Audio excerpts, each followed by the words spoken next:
What is up, guys? Welcome back. It has been a break, a much needed break. It was good. It was going well. Just felt like I wanted some time off so I could come up with some good ideas. And for the first time ever, I have all of season 3 planned out. All right. I'm still collecting my guests, but I have all the subjects. We're going to have 15 episodes, I think, this season. So you can look for those. They'll be dropping. They should be about every week, every 2 weeks. But I'm super excited to get to work here, dropping, again, more episodes for the Tough Lift podcast for content that is what you guys want and actually want to listen to that can benefit you in either the coaching world or the athlete world. And it is obviously weightlifting specific for all sports and coaching purposes. Today, what we're going to be talking about in this episode, okay, this episode is aptly going to be about coaches that overlook things. All right. So the episode name, right? The episode name is going to be the subtle things coaches tend to forget, but actually should be remembering. All right. And the whole basis of this was I was thinking, like, man, in the gym one day, some key things that kept like coming back to me as I was coaching. I was like, man, I haven't said that cue in a long time. Or, man, I really need to start checking my athletes this. And it's like, I've been doing this now for 20 years, but I'm still either remembering things that I said a long, long time ago, or I'm getting rid of things that I recently learned or have in the last few years because I don't like them. I'm ever evolving and trying to. Coaches aren't perfect by any means, just like athletes aren't perfect, but it is important that we continue to involve ourselves in the learning process. But I think there's a space where we need to self-reflect and kind of look at maybe things that we used to do that were good or things that we used to do that were bad and vice versa as senior coaches. So, some of these things that like young coaches ignore, let's say this again. Some of these things young coaches ignore because they don't know yet. All right. Some older coaches ignore because they get complacent. And some things we all pretend don't matter because they're uncomfortable to confront the issues we have with them. All right. We as coaches have to know where we are in our coaching career and kind of look at that point and what we've learned and developed along the way. You are definitely a different person in your first 2 years of coaching than you are in your 22nd year of coaching. All right. Consistency is going to be the first topic we talk on about this. And there's a quote by Greg Everett that I really enjoy. If you don't know who he is, definitely look him up. But one of the quotes that Greg says that I always like to kind of tag to is that I'm impressed with the athlete that consistently shows up for their workout with intent for years, not just the big flashy lifts. And what he's basically saying there is like, show me that consistency. Show me that you're every day coming in, paying attention, doing the things. And he's going to be more impressed with that because it shows the level of commitment that is required to be a high-level lifter or even a high-level athlete than just the flash in the pan athletes we've all seen and heard of. And this means consistency in the accuracy of what you're doing. This means consistency in the practice and how you're performing that. This also means consistency in the competition. If you're one of those athletes that go to a meet and it's a great meet because, like, call it what it is, you had a great week before that, you weren't stressed with work or school, and then the next meet you have and you're all over the place, like, that's not consistency, and that's part of the sporting game, whether it is weightlifting or hockey or something else. Young coaches tend to think that it's like the programming and they're just going to build out this perfect programming. It's going to take their athletes to the end and get them where they need to go. And it's not that at all. Even when the best athletes follow a great program, their consistency is what's going to matter. A great athlete can do inconsistent training on a perfect plan and lift like shit and perform like shit. Right? Goes with the line. Like, even genetically gifted people, right? We all know that person that's like, oh my God, you're just so strong. Oh my God, like, you're a freak. How are you that fast? You don't even train. They can still be shit if they don't train. And I think a lot of people forget that. If they're lazy, it's not going to pan out, right? Sport is a trained activity. Competition is the reaction of training. to the adversity you're going against, which is another player or the object, the implement, the tool, the item you're using in the sporting activity. For us, it's weights. Consistent work for yourself and training, which is, again, we're going to talk about it a little bit later, right? Obviously, which is like sleep and nutrition, rehab, those are included also. But these are the actual labor, and the results are the fruit that you bear from that consistent training. Right? Some athletes don't need to go find new, fresh coaching and programming.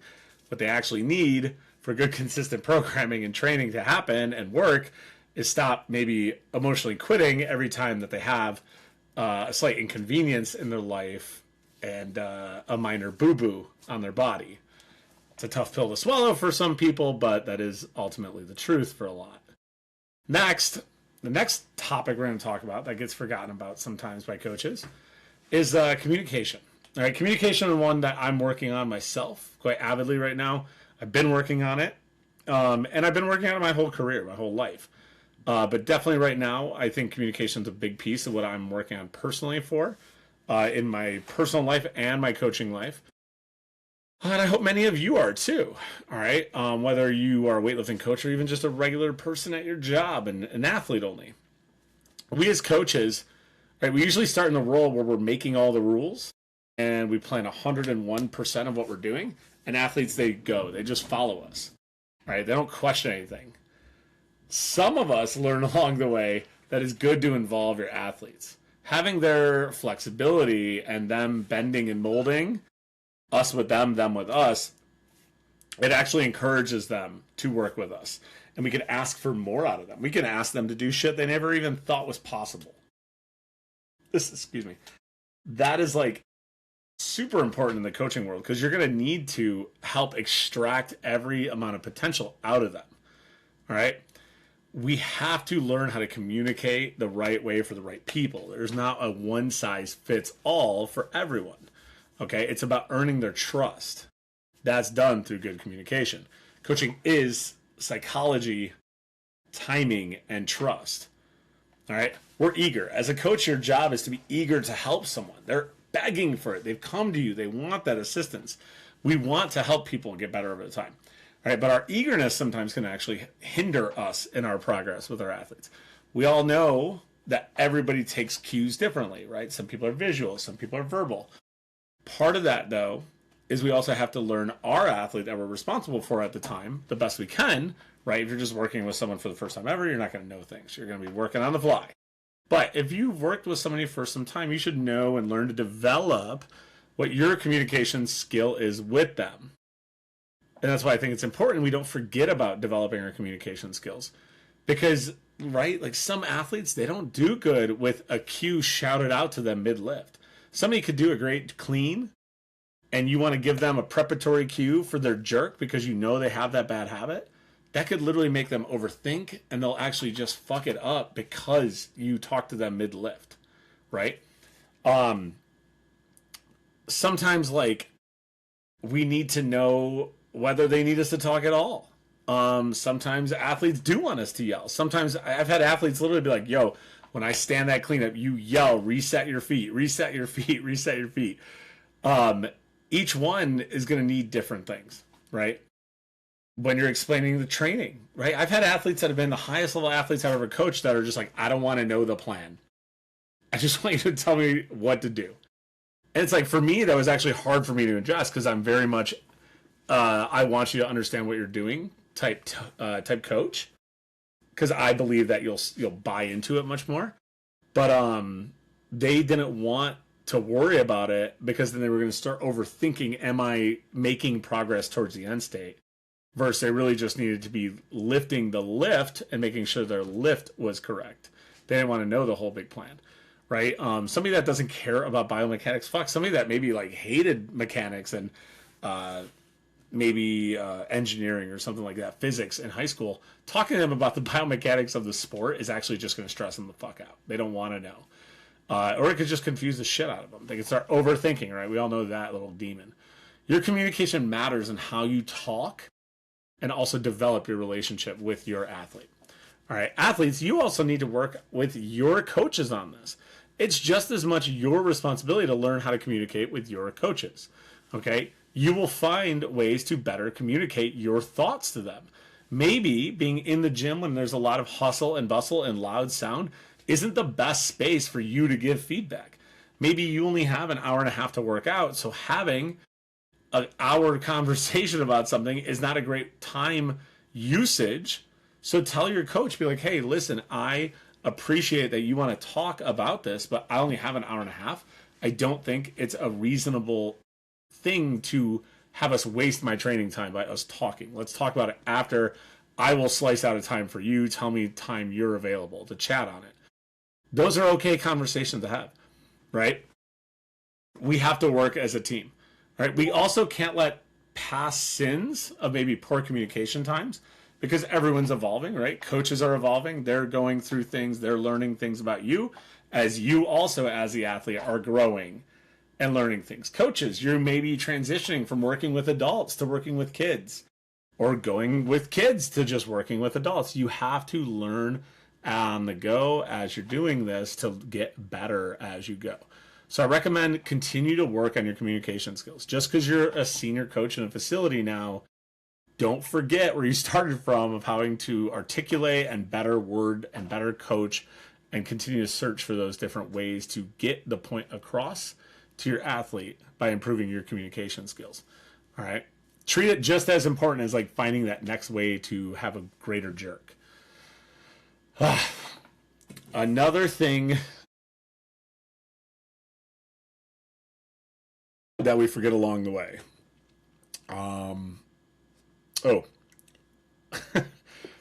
People forget that what we do off of the platform matters. Okay, the little things on the side add up. Anybody at 4 stars or has worked with me will definitely be quick to tell you or agree that like I am annoying when it comes to like posture, right? I will sit there and yell across the gym, hey, so-and-so, sit up. Hey, stop being a bum, sit up. All right, this is because like posture was drilled into me, not because I was raised in the military or I went to some boarding school. It's because posture is literally what defines our body to catch things in the right spot. So if we sit there looking like a schlup and all snailed out, how do we think our body is going to train passively? Those muscles are going to be at a relaxed state. We train our body to always be upright, conscious of our posture, conscious of where we are in time and space. It's probably going to bleed over a little bit. All right. So anybody that knows me knows that I harp on those things. All right. A lot of times people, coaches, athletes will forget these little small things, but unfortunately, sand fills the glass more than the big rocks, so to say. I implore you, coaches, start paying attention more to the smaller things. I was lucky enough, like I said, to be around coaches that paid a lot of attention to this and drilled it into me, whether it was in the military with my leadership there, growing up with the adults around me, or at the gyms I was raised in. All right. Posture, I already beat the horse on. We could talk about how we address the bar, as I say in the gym, how you walk up to the barbell before every lift, whether it's your warm-up set or your lift in the competition. Those things they're 1 and 1. You have to treat them the same. If you're taking 30 and your max is 70 and you're treating it lazy, you're just setting up however, you're not paying attention, you practice that 85 to 95% of your training time. What do you think the possibility is, potentially, that you're going to do it lazily and half-assed when it comes time to do it on the platform? Probably pretty high. I don't think there's any argument from anyone there. Like, athlete, it is on you. You're the lifter. But coaches, educate your athlete on this. Give them that experience I just told you, right? How we set up is, like, crucial. It's crucial to what we do, all right? So you can't just sit there and pay attention to the big lift. Okay, now I need to set up, get tight. Like every lift, just like the previous example, is an opportunity to practice exactly what you're going to be doing. The little ones matter. Your warm-ups. I don't give a shit. I will be the first to admit I hate warm-ups. I hate long warm-ups, yada, yada. Anyone will tell you that. But I'll tell you what, when I'm hitting a barbell, if I'm just doing a barbell warm-up, my snatch balances, my tall snatches, my behind-the-neck presses, my power snatches at the thigh, they look better than everyone in the fucking gyms because I've been trained to treat them like they're my 1 rep maxes and they're the most important lifts I do. I'll fight anyone on it. And anyone that's seen me do it can stand up to that and back me on it, because that's how I was raised. Because that quality of warm-up needs to reflect my highest level of lift I do. The irony is that this is literally, if you watch professional lifters, this is what they do. This is how they perform. But us in the gym, coaches are guilty because you're watching them. It's not hard to say, hey, let's take that a little bit more serious, right? It's no different than somebody with a hockey stick on the ice, half-ass skating, half-ass puck handling, half-ass shooting, in volleyball, half-ass hitting the ball, etc., etc. These things matter. They add up, and it's on you to not be passive on them, not get laxidazical, and keep managing your athletes, or you as the athlete keep managing them, right? I could keep going. I could beat the horse. We could talk about breathing, etc., etc., right? These are going to dictate how we perform when it comes time to performing. And they have literally nothing to do with the lift itself besides the two examples I gave with the barbell, right? Elite athletes in any sport are not separated by huge differences. They're literally like right on top of each other. It's those little microscopic differences between them that literally separate each one of them. Those are the things that separate the really high talent. All right. Next topic is going to be a fun one. It might sting for some of you. All right. And before I say it, I'm going to go, this is not a personal attack on anyone. If you think this is a personal attack, all right, you're somebody in the last 20 years of knowing me. Because there's about, 15, 17 people I can talk about. All right. Anyone that wants to know why their squat isn't going up while sleeping 4 hours, eating like a fucking trash panda, having emotional breakdowns or getting angry every third day and mad, you need to look at yourself from a mile-high view and really assess, am I being the type of athlete I need to be right now? You guys set the tone for your training and your quality. We have a tendency to forget, like the basis of this podcast, we have a tendency to forget why we started the sport. We also have a tendency to forget that all these other things matter external to the gym and external to just executing the lift. They add up. Your athlete's external habits matter. One of the hardest things as a coach you'll have to do is learn how to navigate these things. This territory is extremely difficult to manage as a coach. I've had areas where I was doing good and I've had periods where I was doing bad. All right, I'll be open with that. If you're a dictator and you harass them outside of the gym, they will get annoyed, they will leave you, or worse, they will make a codependent little baby and they never detach from your little coaching teat. If you ignore them totally out of the gym, you risk them thinking you don't care enough. You're not involved enough in their weightlifting. They'll literally think you don't give a shit. Or they literally just spiral outside like the trash monkey example I gave above. So how do we navigate this, right? Well, we do what coaches do. All right, we coach. We, just like horses, on a stagecoach, we're providing them with the route for them to run and the tools to be most efficient and safe with. Okay, that's programming, that's the weight, like the equipment, planning, stuff like that. We have to encourage them. Then we see if they run. It's up to them. All right. You can lead a horse to water, but, and I don't think I need to do like any more horse analogies. I think we've got it. I don't need to beat the horse dead. Okay. My wife brought up like a good point one day when I was talking about one of my athletes that like I wanted to get them to do something and they just weren't seeing the importance of it. They didn't want to do it. And it's just like elite athletes do things because they understand, because they've done it, and now they see the benefits of it, so they keep doing it.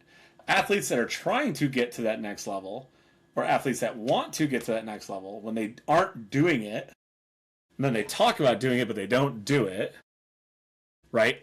They have to make the decision, okay? If they want it, is what she said, they will do it. And until then, I have to just keep giving them the means to know about it encourage them to do it, and then I've just got to wait to see if it gets done. In the end, they have to do it. You, as the athlete, have to do it. Just like the barbell, I can't lift it, right? So they're going to need to do it.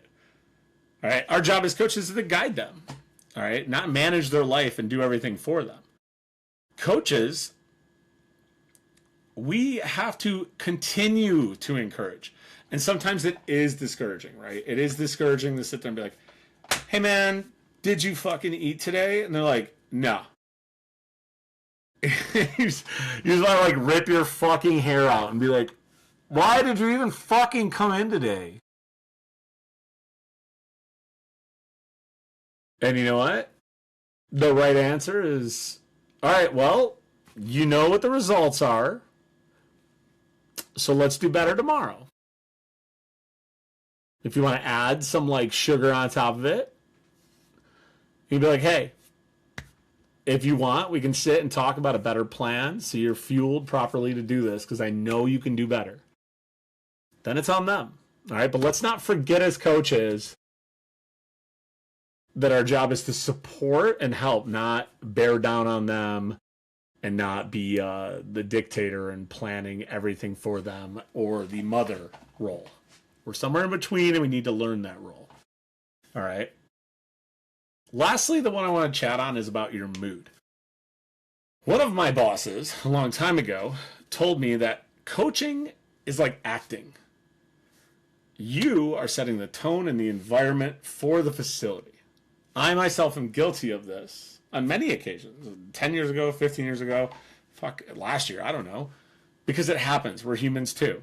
But it is important you don't get into the repeating notion of having a bad attitude or letting outside things affect you. We have a job. Our job is to be the coach on the floor. Part of that responsibility is we're acting. The greatest analogy I can give that I was given is we are acting as coaches. It doesn't matter if my car got a flat or I'm having troubles with some home project or blah, blah, blah. You know, it doesn't matter. I have to perform my job. My job is acting to perform in front of my athletes and help them and provide a great mood and environment for them. Now, there's times of extremes where we can kind of chill on this, but letting your mood set the tone for the gym will ultimately help your athletes succeed or fail. Okay? You coming in and just being like, all right, another day at work, let's get it done, is a different mood than, hey, how was work? Are you ready to lift? Let's fucking get this done, man. It's going to be an exciting day. We're going to nail that double at 85% you tried last week on, we were so close to. You're being encouraging. You're inviting them to the space. You're welcoming the challenge they have today, letting them know you're excited to see them do it too. As a coach that's done this for a long time, sometimes we forget about this aspect and how important it is. When we go to a meet, for example, and we walk up to the platform, and let's say it's our 7th athlete in a meet, and we're fucking tired. We've been there since 6 a.m. This is our 7th athlete we're running through. We need to sit there and not just be like, all right, you did you eat? You got your singlet on? Like, it needs to be like, all right, let's fucking go. Are you ready? Are you psyched? Like, what can I do for you? What do you want to do today? How are you feeling? Like, we're going to do everything we've been practicing. I'm so excited to see you lift today. And it needs to be a little bit animated. This is their experience. This is what we've trained for as a team. We need to set the mood for only positive and only encouraging environment. They feel safe. They can take risks. They know you're supporting them. And that's something that's hard, especially when you're tired as a coach. All right, so I encourage you, make sure your mood isn't getting forgot about. It doesn't matter. If you're fucking the most tenured 45-year weightlifting professional coach, if people fucking hate being around you, they will leave you for the coach that is inviting, nice, and fun down the road because they think they're going to feel more encouraged to push themselves more. All right? So hopefully these topics hit you guys in a certain way in the feels. Hopefully they're good topics that you guys feel that, hey, maybe I do need to reflect on a little bit. Or maybe you thought about some topics that can get added on here. I hope that they help. That's all I've ever tried to do with the podcast. We'll have more. We're going to have more great topics moving ahead. And beyond that, guys, if you liked it, please, obviously, like always, like and subscribe.